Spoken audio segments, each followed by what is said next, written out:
Secretaría de Educación Pública.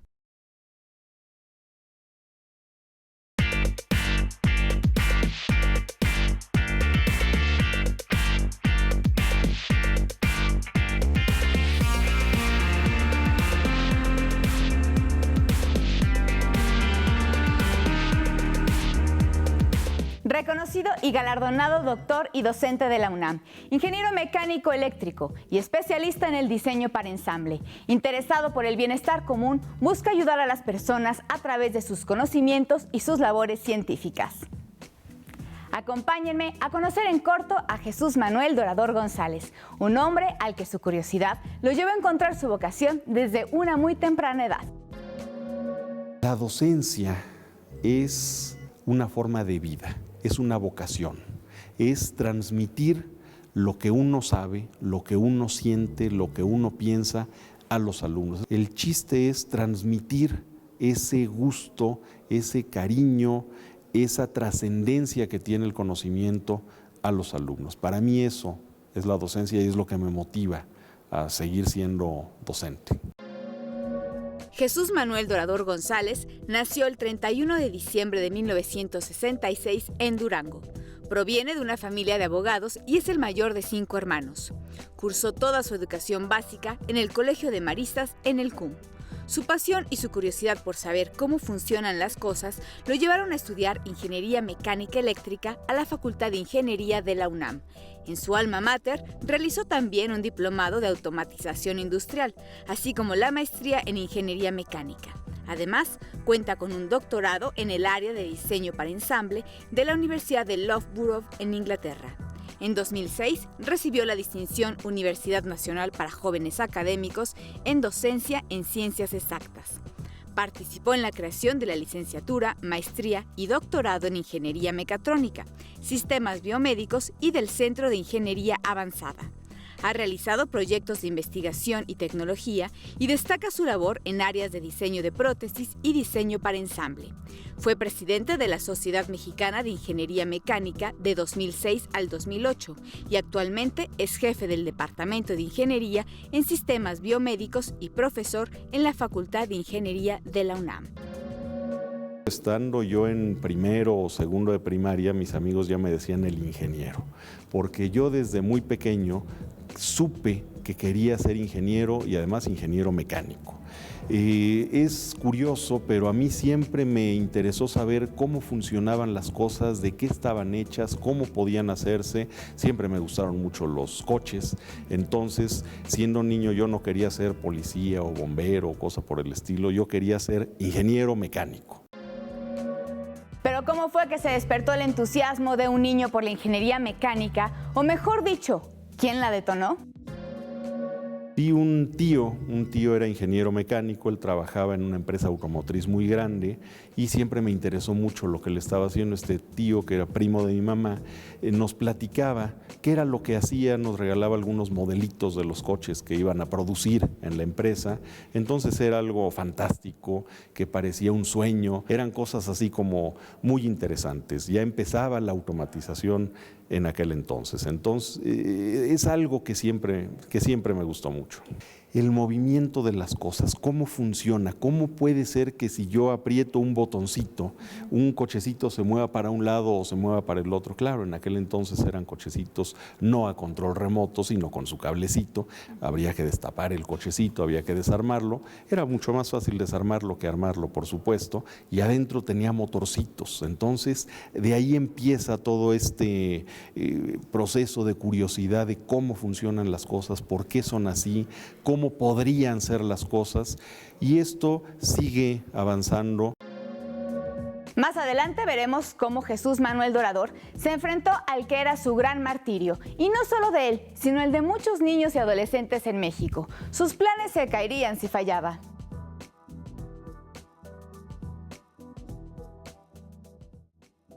El 55% de los alumnos mexicanos no alcanza el nivel de competencia básico en matemáticas, según el informe PISA. Pese a estas dificultades, el 41% de los adolescentes mexicanos desean ser científicos.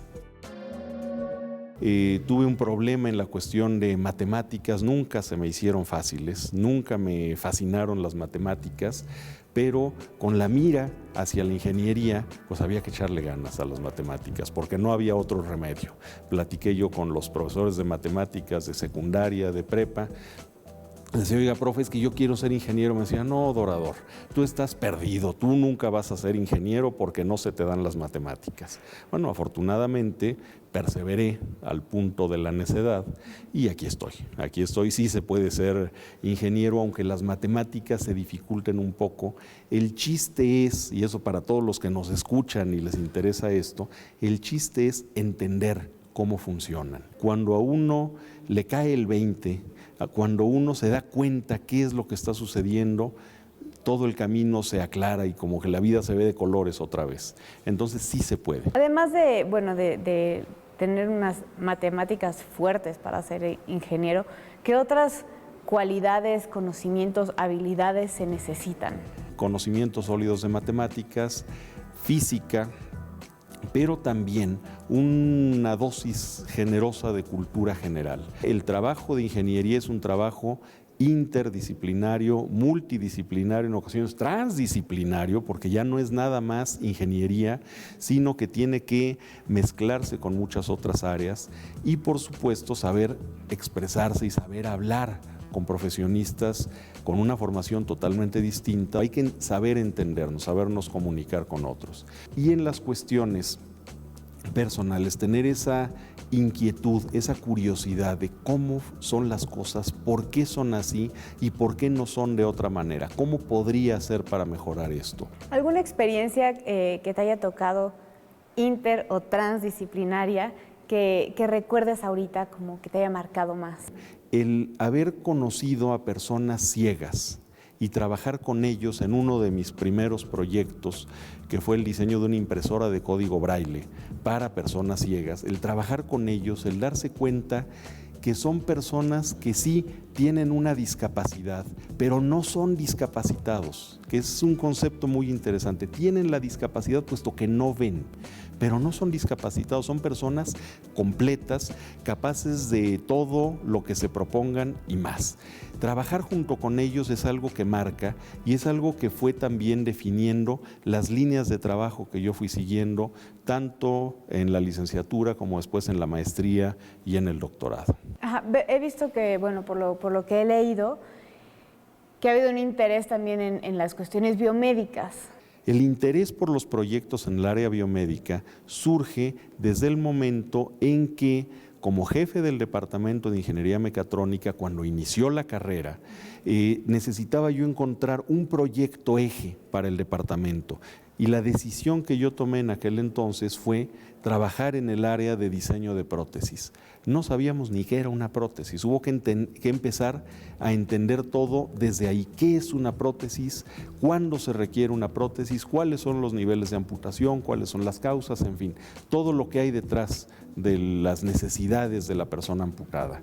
Y ahí empiezo esta línea de trabajo en diseño mecatrónico de sistemas biomédicos. Es un sistema muy interesante, muy complejo, muy demandante, en donde los alumnos van a aprender a trabajar, van a aprender a diseñar sistemas mecatrónicos que resuelvan un problema para personas que tienen una necesidad particular, específica, en este caso, las personas amputadas. Decidí trabajar en este proyecto particularmente con prótesis de miembro superior, no de miembro inferior. Las prótesis de miembro inferior son las más comunes, son las que más se requieren, debido principalmente a los problemas ocasionados por la diabetes y el pie diabético que provocan amputaciones. En las prótesis de miembro superior, las prótesis de mano, de brazo, no hay tantos dispositivos disponibles para las personas amputadas. ¿Cómo ha evolucionado la prótesis misma de su génesis a ahorita 10 años? Las prótesis inicialmente eran prótesis muy sencillas. Todos hemos escuchado de las patas de palo de los piratas o los garfios. De hecho, las prótesis son más antiguas. Hay prótesis que se han encontrado en momias egipcias, en donde les ponían el dedo gordo del pie y cosas por el estilo. Porque siempre el ser humano que ha perdido alguna parte de su cuerpo ha intentado reponerlo de alguna manera. Los avances en el estudio de materiales fueron mejorando, fueron cambiando las condiciones de las prótesis, pero llegó un punto más o menos en la época de la Segunda Guerra Mundial donde el desarrollo de las prótesis llegó a un alto, se detuvo ahí porque las prótesis mecánicas fueron suficientemente buenas. La mecatrónica surge a finales de los años 60, principios de los 70 del siglo pasado, ya tiene 50 años de edad la mecatrónica, no está nueva, y es la combinación sinérgica, la unión íntima de tres grandes áreas: mecánica de precisión, electrónica de control y sistemas de información computacionales, aplicados al diseño de productos y sistemas inteligentes. Entonces, estando en el Departamento de Ingeniería Mecatrónica, iniciando la licenciatura de mecatrónica, dijimos, bueno, esta mecatrónica hay que llevarla a las prótesis. Había muy pocos avances en el mundo. Entonces, nosotros hemos estado trabajando en esto con un sistema que permita controlar las prótesis, no nada más por señales mioeléctricas, que son muy limitadas, sino por procesamiento de voz. Hablarle a la prótesis y que me haga caso. Seguimos trabajando con prótesis mecatrónicas, probando distintos principios de funcionamiento y también hemos decidido regresar un poquito, dar un paso atrás en las prótesis mecatrónicas y diseñar una prótesis de bajo costo para que pueda llegar a una mayor cantidad de personas. Las prótesis mecatrónicas sí funcionan, son muy bonitas, pero son caras y son delicadas. En México, más de 1 millón de personas tienen alguna amputación, pero solo el 10% realiza su rehabilitación y tienen posibilidad de acceder a una prótesis. Un 5% ni siquiera conoce de ellas. Veamos cómo Dorador trabaja para cambiar el destino de estas personas.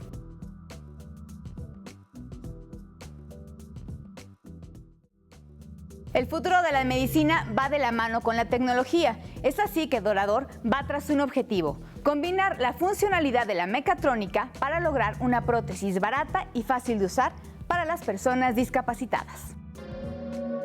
Hay muchos avances y muchos desarrollos que deben exportarse de la ciencia a la tecnología. Es decir, los científicos descubren propiedades, descubren algunos materiales, descubren algunas cosas. Lo que hay que hacer es llevarlos a la aplicación. Es ahí donde está ese paso entre la ciencia y la ingeniería.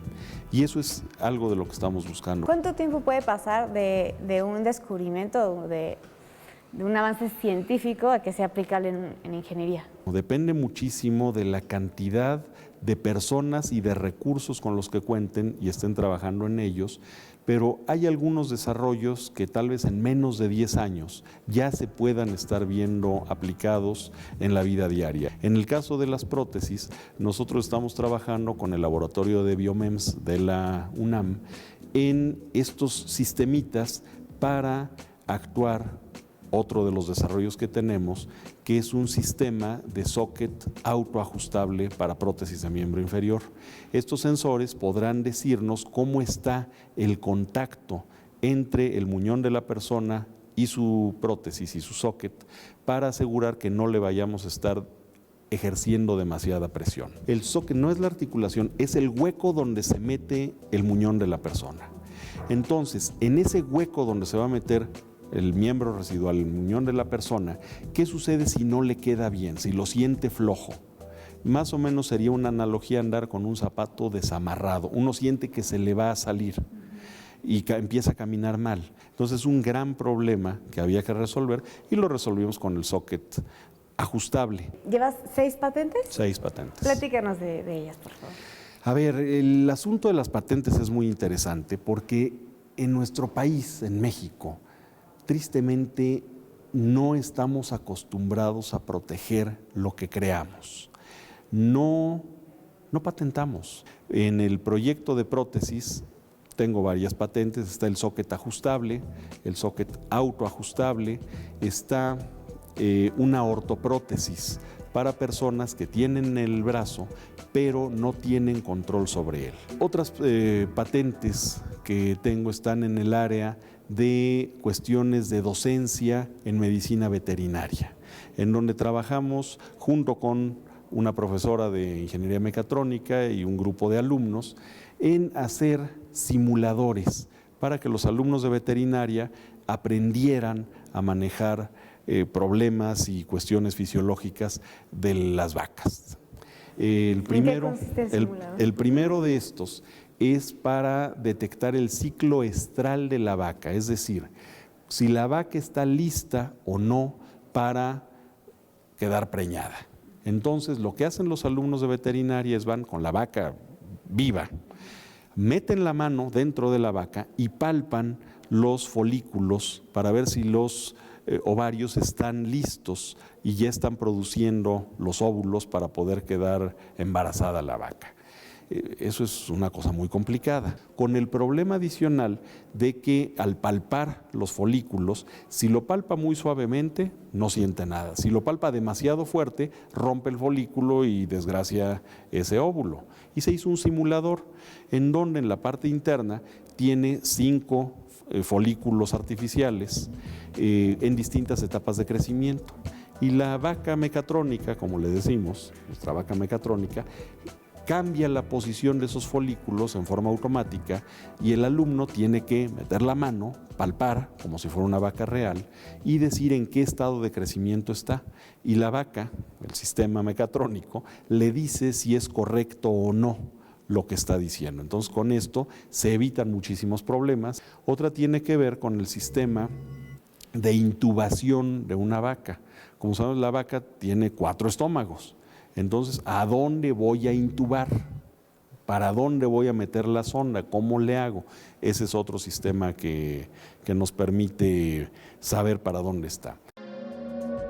Dorador reconoce con gran orgullo que todos estos proyectos e ideas parten de los profesores, pero el gran mérito es de los alumnos que trabajan en esto, que realizan su servicio social, sus tesis o sus prácticas.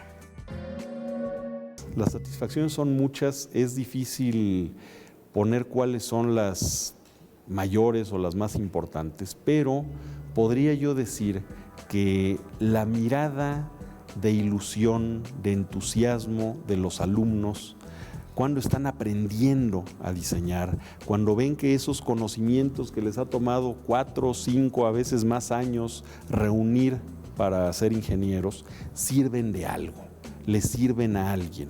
Además, por supuesto, de las personas que tienen un problema y que les ayudamos a solucionarlo, también es emocionante. Personas que no tienen la movilidad de la mano y con una órtesis les ayudamos a que pueda volver a sujetar objetos. De los mayores retos a lo largo de tu vida y de la carrera. El trato humano siempre es un reto, la comunicación humana siempre es un problema. Y es algo de lo que le digo yo a mis alumnos, hay que aprender a comunicarnos, a decir lo que estamos pensando, lo que estamos viviendo, lo que estamos sintiendo. Problemas muchas veces son causados por la comunicación.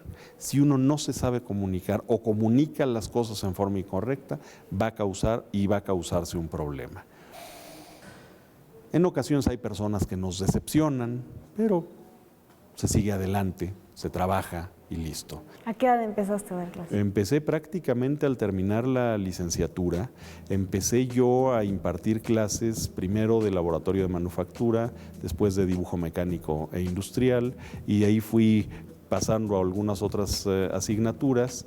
Empecé la maestría aquí mismo en la UNAM y al estar empezando la maestría me dieron la oportunidad, el ingeniero Carlos Sánchez Mejía, de ser coordinador de las carreras de ingeniería mecánica e industrial.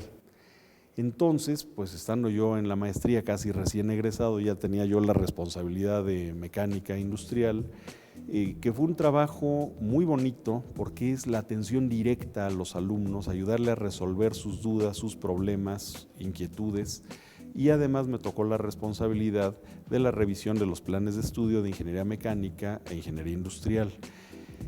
Lo cual también me dio una experiencia que después he capitalizado en la creación de planes de estudio. Pues ya llevo 2, voy por el tercero, ya ingeniería mecatrónica, ingeniería en sistemas biomédicos, y estamos por presentar el proyecto de creación de la licenciatura en órtesis y prótesis que se va a impartir en la ENES Juriquilla, en la Escuela Nacional de Estudios Superiores Juriquilla de la UNAM.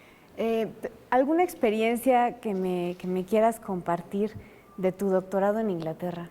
Este campo de estudio del diseño para ensamble no existía en México, y tuve la oportunidad de ir a la Universidad de Loughborough en Inglaterra a hacer el doctorado, lo cual fue una experiencia fantástica. Fue muy, muy bonito el hacer el doctorado en un país tan diferente a México, en donde se convive con personas realmente de otras nacionalidades, de otras religiones, de formas muy diferentes de pensar, y eso abre las miras y abre la mente.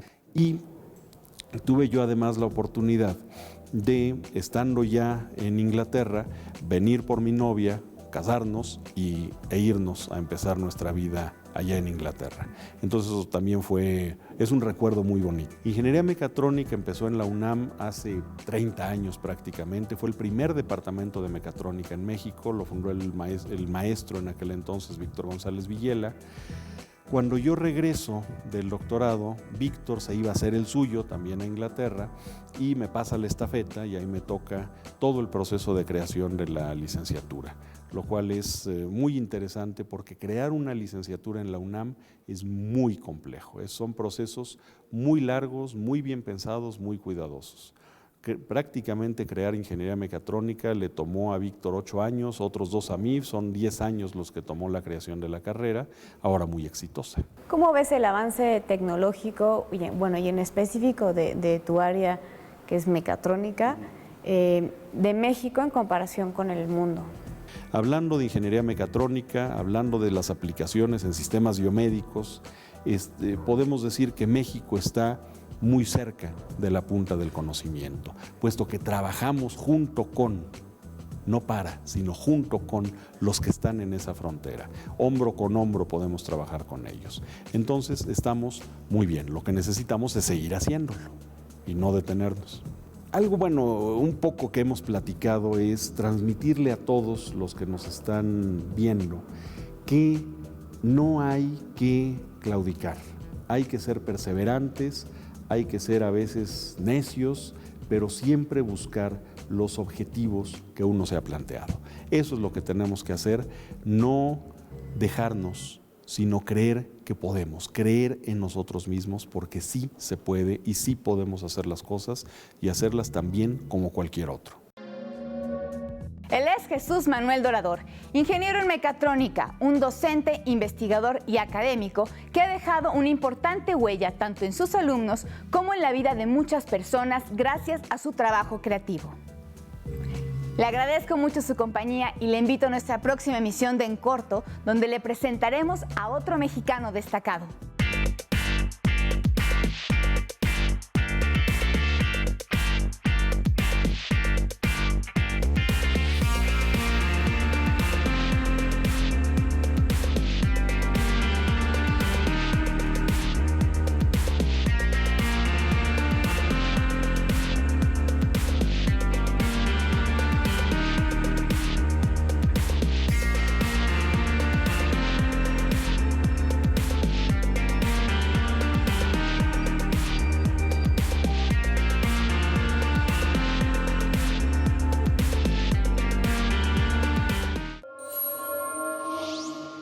Secretaría de Educación Pública.